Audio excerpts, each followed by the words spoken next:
તો મિત્રો આજે આપણે શીખશું કે દીવાની દિવેટ કઈ રીતે બનાવાય અને તે આ વિડીયોમાં આપણે શીખીશું કે કઈ રીતે દિવેટ બનાવાય અને તમારા એરિયામાં શું કહેવાય છે આને અને તમને બનાવતા આવડે છે કે નહીં।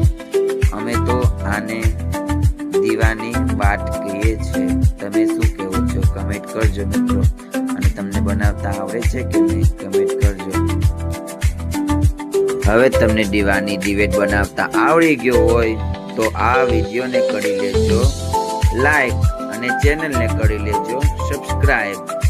તો મારો વિડીયો ગમ્યો તો આ છે રેડી થયેલી દિવેટ, આ છે રૂ।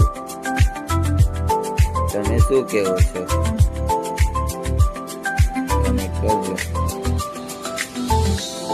અને આ છે પાણી, અમે પાણીથી દિવેટ બનાવીએ છીએ। જય માતાજી મિત્રો।